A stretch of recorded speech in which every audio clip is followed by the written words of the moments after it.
We're already getting support from athletes and entertainers as we speak. By next week, we're looking forward to getting $1 million for the capture of George Zimmerman. We're going to force our government to do their job properly, and if they don't, we will. It is a very troubling time in the United States of America. We are in the era of so-called post-racial harmony with all people but black people are being murdered all over America, and we get the same treatment time and time again. So we're saying to President Obama, you got to do your job on this one, buddy. We don't need a beer. We don't need to laugh and have a good time. Our children are dying. And so white America, we have given you 400 years to get it right, and you still have failed black people. We're not even citizens in this country. We're still third-class citizens. And so today, as black men, we must stand up in America. We must declare to white America, time is up for you. No longer can you kill black children and get away with it. We no longer going to take the words of no good Bill Lee. We don't care who is the sheriff. The city of Sanford's police department has a track record of abusing their power, killing innocent black men and women, police brutality, and nothing has ever been done about it in this city. So we want concrete results. Like newspapers on driveways and wide, quiet streets, the neighborhood watch is a fixture in communities across the country. The training that we go through is to basically be the eyes of the community, the ears of the community, and actually to get to know your neighbors so you know that they will trust you. But that work of keeping watch now under scrutiny after the slaying of 17-year-old Trayvon Martin in Sanford, Florida, killed by 38-year-old George Zimmerman on patrol. When people moving into the neighborhood. It is a case Lucy Anders Baines fears will cast suspicion on volunteers trying to keep the rest of the neighborhood safe. We have someone who actually took it upon himself to be more than aggressive, more than what Neighborhood Watch is all about. On this patrol, the biggest worry was a watch sign defaced with a sticker. But it's on there pretty good. How's it going, man? You better get him. In Denver, the Guardian Angels try to sort out a dispute between several men. Hey, stop him, man. He's taking my computer. We didn't see the crime committed, so there was no way we could actually Stop him physically. That would be false imprisonment. They may have T-shirts, berets, and tools for the job. Handcuffs? Flashlight? Medical tape? But the mission of the Guardian Angels on Neighborhood Watch is the same. We tell them to observe and report, okay? Carry a notebook with you, get as much detailed information, vehicle information, description of the person, everything that you can detail, and call 911. They are the eyes and ears of the streets. Neighborhood Watch is here to watch, not to kill. Observing and reporting, leaving the rest up to the police. Lee Powell, The Associated Press. Talk about the Trayvon Martin case and what's going on in Florida. Well, I have a different take, Brian, on that. I believe that George Zimmerman, the overzealous Neighborhood Watch captain, should be investigated to the fullest extent of the law, and if he is criminally liable, he should be prosecuted. But I am urging the parents of black and Latino youngsters particularly to not let their children go out wearing hoodies.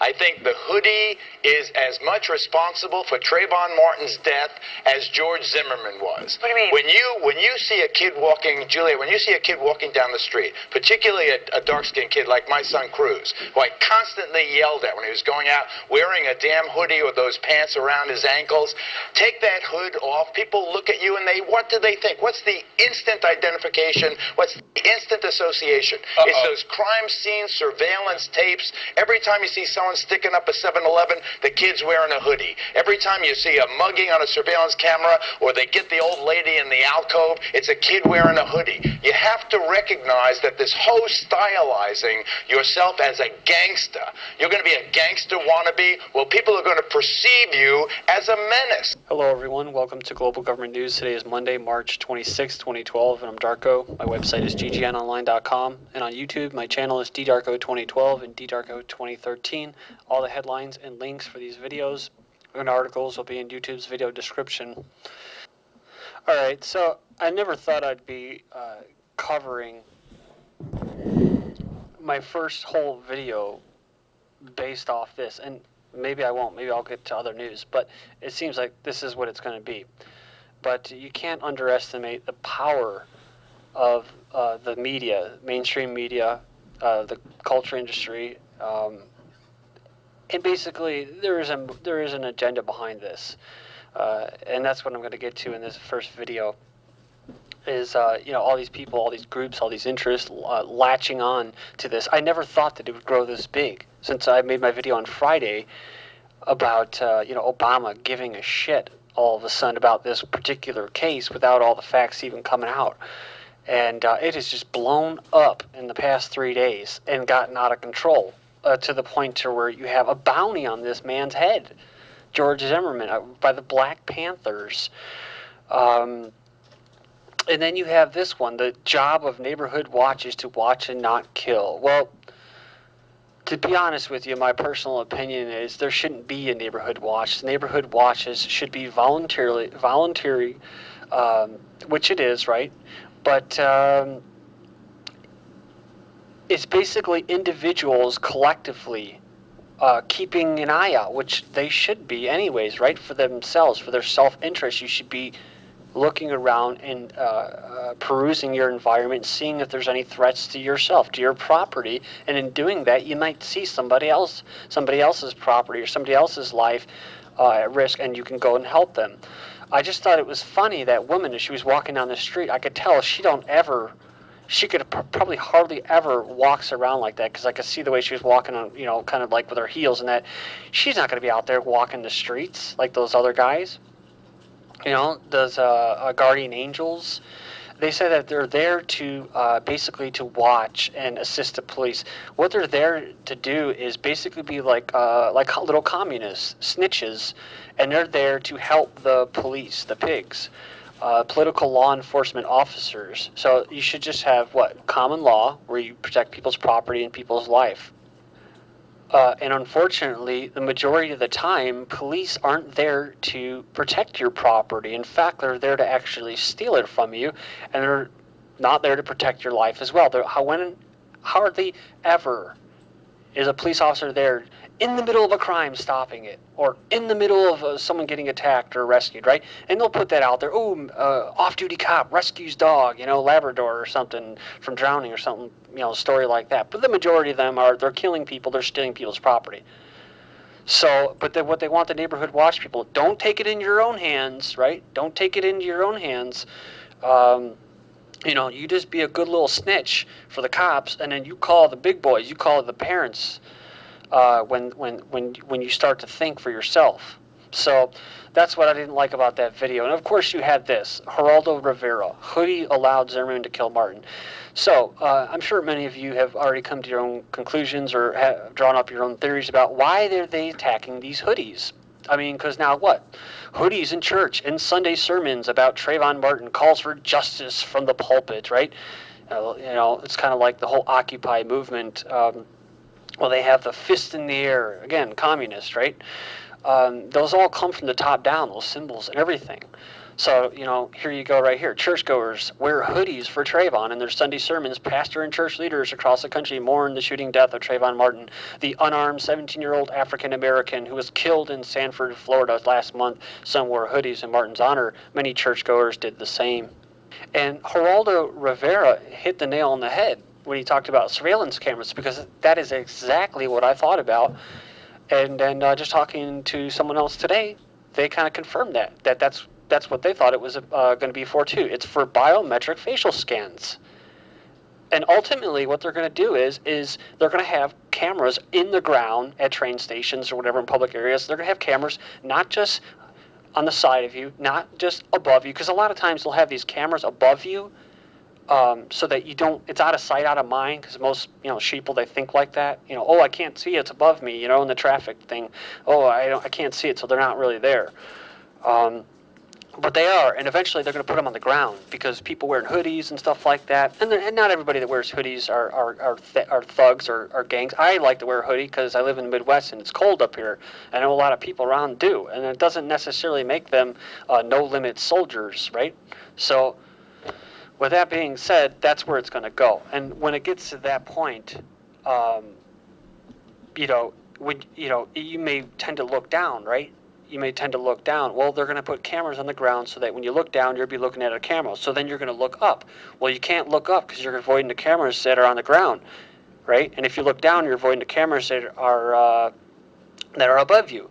So this is how ridiculous it's going to get. And if you think it's a joke, then just know that the FBI, the feds, are actually putting out to certain types of stores and businesses that, if you purchase certain items, with cash, or you buy waterproof matches, and you go to the counter, you like to pay with cash, you could be a terrorist. If you have goosebumps, or say you try to conceal your identity a little bit, you could be a terrorist.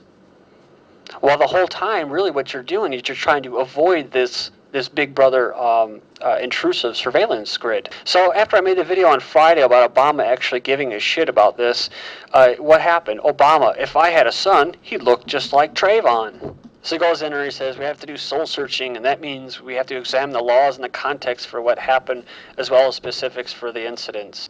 So you have different, all kinds of pictures. I mean, this very loving person, wants justice, right? They want justice. And that's right on their shirt right there. That's what they want. So they don't want street justice, although they do. They want street justice, but they also want the political justice.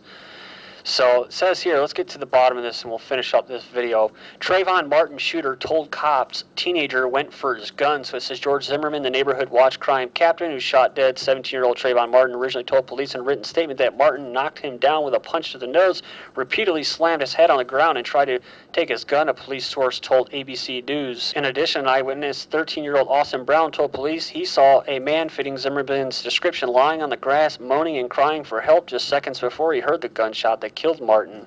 So this is the irony, right? It's irrelevant to what happened, right? It does not change the material facts of the situation. This is what it's going to come down to, right?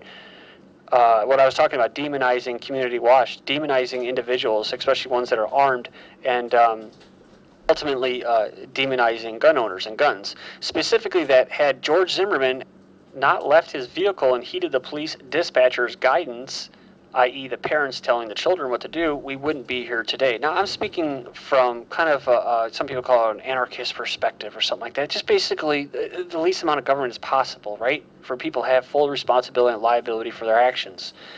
So it may sound kind of radical, but that's where I'm coming from. So this goes back to what I said about the, leave it up to the cops, right? Because the cops would have went there and they would have what? They probably would have just tased them and he would have went into convulsions and possibly died. So a killer of Florida teen told police he was attacked first, so just follow up different sources. Was Trayvon Martin a drug dealer? So it goes in there and it says that we keep seeing this innocent little picture of Trayvon right there. It's becoming more and more clear, however, that the innocent appearance of the mainstream media is so desperate to apply to Trayvon isn't all that accurate. The pictures we're used to seeing to represent Trayvon appear to be a far cry from how he actually looked once he was a few years older. See what I was talking about with the gold teeth? And that's where I got the No Limit from. The screen name was No Limit Nigga, as you can see from the Twitter picture account screen above. So you can go in there and check that out. Here's a pretty good little source here. Law-abiding citizens are interested only in justice for Trayvon Martin and George Zimmerman. Few people, however, support the making of money and the forwarding of political agendas from this event. The media has portrayed Martin as some 14-year-old kid. Actually, Martin was 17-year-old, 6'3" high school senior and football player. The outdated pictures of Martin's the media are throwing around are completely deceiving. The shooting also took place inside a gated community, meaning Martin gained entrance to the property by jumping a fence. Zimmerman's father is a retired judge. Here's another pic of him. And for all the people that want to make it into a race thing, black friend defends shooter of Florida. Trayvon Martin's family on his marijuana suspension. Police want to demonize the victim. Even a New Orleans police officer has been suspended over his online comments saying that, what? Act like a thug, die like one. Black teenagers poured gasoline on a white boy walking home from school and set him on fire. You didn't hear about that in the news, did you? But don't worry, there's a pill for being racist. Thank you.